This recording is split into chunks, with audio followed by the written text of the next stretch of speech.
नमस्कार दोस्तों, मैं हूं संतोष पाठक और आप लोग देखना शुरू कर चुके हैं संतोष पाठक ऑफिशियल यूट्यूब प्लेटफॉर्म। दुनिया भर के कई देशों को युद्ध की आग में झोंकने के बाद अब अमेरिका के राष्ट्रपति डोनाल्ड ट्रंप को अपनी जान का डर सता रहा है। वो लगातार दुनिया के अलग-अलग देशों को युद्ध की आग में ढकेल रहे हैं और उसके बाद अपने आप को शांति का नोबेल पुरस्कार भी दिलवाना चाहते हैं। ईरान के साथ एक समझौता किया और फिर उस समझौते को तोड़ दिया और अब जिस तरह से ईरान के नए सुप्रीम लीडर ने कह दिया कि हम बदला लेंगे, तो ट्रंप साहब को अपनी जान का डर सताने लगा है। और इस वक्त की सबसे बड़ी खबर ब्रेकिंग न्यूज आ रही है कि अमेरिका की बमबारी के जवाब में ईरान ने 5 देशों पर, जी हां आपने बिल्कुल सही सुना, 1 2 3 4 नहीं बल्कि दुनिया के 5 देशों पर एक बड़ा जोरदार हमला बोल दिया है। अमेरिका और अपना अमेरिका के जो करीबी मित्र देश है वो पूरी तरह से दहशत में आ गए हैं। क्या ये दुनिया अब धीरे-धीरे तीसरे विश्व युद्ध की तरफ बढ़ रही है?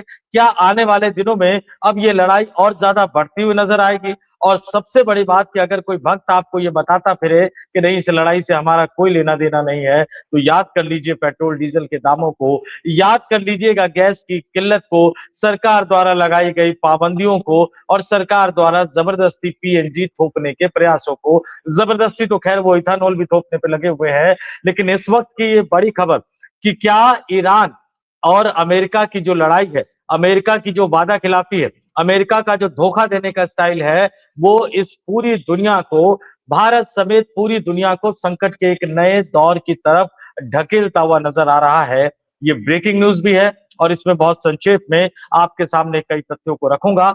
लेकिन स्टोरी की शुरुआत करने से पहले आपसे अपील, आपसे आग्रह, अगर आपने अभी तक हमारे इस यूट्यूब मंच को सब्सक्राइब नहीं किया तो आगे बढ़िए, संतोष पाठक ऑफिशियल यूट्यूब प्लेटफॉर्म को सब्सक्राइब कीजिए, हमारे वीडियो देखिए, वीडियो पसंद आए तो ही लाइक करके 2-4 लोगों तक बढ़ा दीजिए, अपने कमेंट करके हम तक अपने विचारों को जरूर पहुंचाइएगा। और सबसे जरूरी अपील नए और पुराने दोनों दर्शकों से करना चाहूंगा कि अगर आप मेंबर के तौर पर संतोष पाठक ऑफिशियल यूट्यूब प्लेटफॉर्म को ज्वाइन कर सके तो मेंबर के तौर पर ज्वाइन कीजिए, स्पेशल व्यूअर के तौर पर ज्वाइन कीजिए। इसके लिए बहुत ज्यादा राशि खर्च नहीं होती।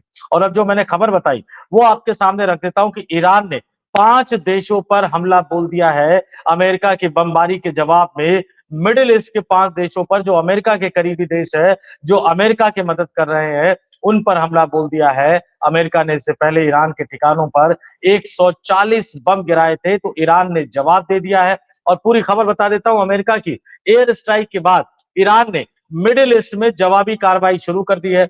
अमेरिका का साथ देने वाले देशों में रविवार को ईरान ने 5 देश जो कि अमेरिका का साथ दे रहे हैं, जॉर्डन, कुवैत, बहरीन, कतर और यूएई में अमेरिकी सैन्य ठिकानों पर मिसाइल और ड्रोन से हमले किए। यानी इन देशों में जहां जहां अमेरिका के सैन्य ठिकाने बने हुए थे वहां पर जोरदार हमला किया। और इससे पहले मैं बता चुका हूं कि अमेरिका ने किस तरह से ईरान के 140 सैन्य ठिकानों पर बमबारी की थी और यह बमबारी कहां-कहां की गई, किस तरह से नुकसान पहुंचा। अमेरिकी सेंट्रल कमांड का यह दावा है कि यह बमबारी होर्मुज स्ट्रेट में साइप्रस के झंडे वाले कंटेनर जहाज पर ईरान के हमले के बाद की गई थी। जहाज में आग लग गया था, इंजन क्षतिग्रस्त हो गया था और चालक दल का एक सदस्य लापता हो गया था। इसके बाद यानी अमेरिका के हमले के बाद ईरान ने जॉर्डन के प्रिंस हसन एयरबेस, कुवैत में अमेरिकी पैट्रियट एयर डिफेंस सिस्टम और रडार साइट, बहरीन में अमेरिकी सैन्य संचार केंद्र, जबकि कतर और यूए की ओर से भी मिसाइल और ड्रोन जो वहां पर दागे। और इसके अलावा ईरान ने एक बार फिर से अगले आदेश तक होर्मुज को बंद करने का ऐलान भी कर दिया है और कार्रवाई की चेतावनी भी दी है।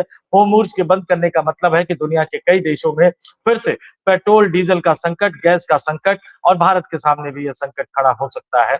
इस बात को आप समझ लीजिए। पिछले 24 घंटे में क्या-क्या हुआ? ईरान के जो नए सुप्रीम लीडर अली खामनेई के बाद जब उनके बेटे बने मुजतबा खामेनेई, उनका एक बयान सामने आ गया है। उन्होंने सीधे-सीधे कहा कि वो अपने पिता और युद्ध में मारे गए लोगों का खून का बदला लेंगे। खून का बदला? अमेरिका के राष्ट्रपति की जो सनक है उसका असर इसमें नजर आ रहा है। अमेरिकी चैनल कह रहे हैं कि ईरान ने फिर से परमाणु ठिकानों को दोबारा बनाना शुरू कर दिया है। हालांकि कितना सच है कितना झूठ है कह नहीं सकते। ईरान के विदेश मंत्री जो अब्बास अरागची है उन्होंने सीधे सीधे आरोप लगाया कि भैया अमेरिका खुद जो है वो समझौते का उल्लंघन कर रहा है। अब समझौता तो तभी चलेगा जब अमेरिका या दोनों पक्ष उसका पालन करे। वहीं ट्रंप ने बड़ी धमकी देने की कोशिश की। ट्रंप को अपनी जान का डर सताने लगा है ना, मैंने कहा था ना आपको। तो ट्रंप बड़ी धमकी देते हुए नजर आ रहे हैं कि अगर ईरान ने उनकी हत्या की कोशिश की तो अमेरिका हजारों मिसाइलों से जवाब देगा। उन्होंने दावा किया कि जवाबी कार्रवाई के आदेश पहले ही दिए जा चुके हैं।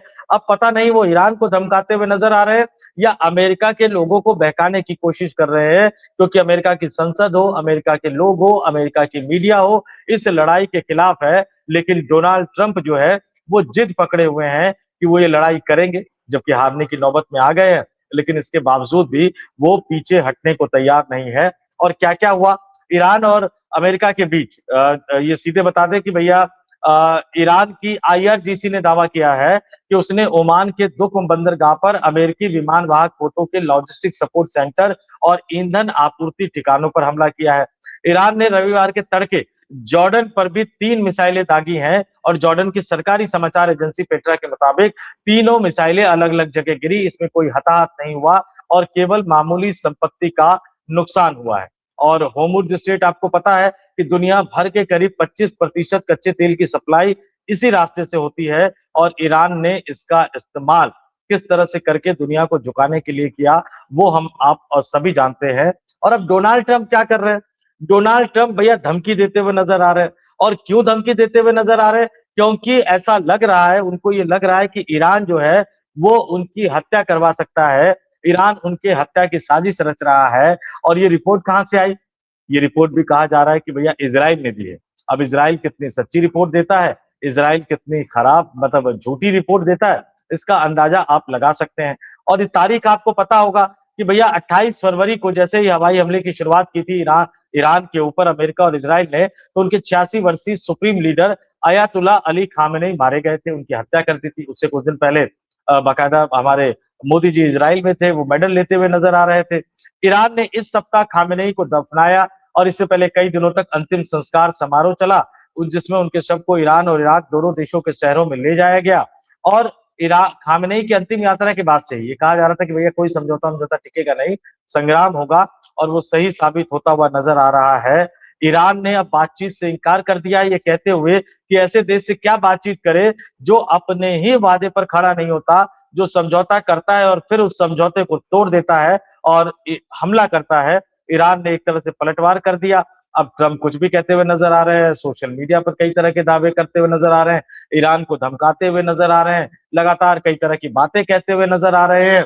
ये सीधे सीधे जो है ये बताता है कि भैया ट्रंप साहब जो है वो उनका अपना मिशन फेल होता हुआ जा रहा है।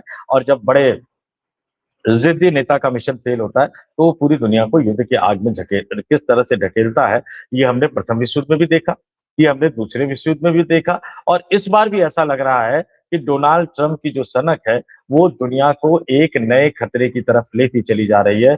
ये खतरा क्या तीसरे विश्व युद्ध की तरफ से जाएगा या किस तरफ जाएगा, कमेंट करके हमें जरूर बताइएगा। लेकिन ये तय मान लीजिए कि अब ईरान और अमेरिका का युद्ध एक नई दिशा की तरफ मुड़ता हुआ नजर आ रहा है, जिसमें समझौता नहीं होगा, संघर्ष विराम नहीं होगा, युद्ध विराम नहीं होगा, सीधे और सीधे लड़ाई होगी। और इसका असर होर्मुज पर पड़ेगा, इसका असर पेट्रोल डीजल और गैस की सप्लाई पर पड़ेगा, इसका असर हमारे और आपके घरों पर पड़ेगा, हमारी और आपकी जेब पर पड़ेगा। इस वीडियो में इतना ही। पूरी स्टोरी को लेकर आपका क्या सोचना है, क्या मानना है, कमेंट करके जरूर बताइएगा। आपने अभी तक अगर तो सब्सक्राइब कीजिए और नए पुराने दोनों से अपील और आग्रह करूंगा हमारे इस यूट्यूब में जुड़ सके, इस यूट्यूब चैनल से जुड़ सके, तो आगे बढ़िए। संतोष पाठक ऑफिशियल यूट्यूब प्लेटफॉर्म को व्यूवर के तौर पर, स्पेशल व्यूवर के तौर पर, मेंबर के तौर पर ज्वाइन कीजिए। इसकी बहुत ज्यादा राशि खर्च नहीं होगी। तो इस वीडियो में इतना ही। मुझे यानी संतोष पाठक को दीजिए इजाजत। आप तमाम लोग देखते रहिए संतोष पाठक ऑफिशियल यूट्यूब प्लेटफॉर्म। बहुत बहुत धन्यवाद, आभार और नमस्कार।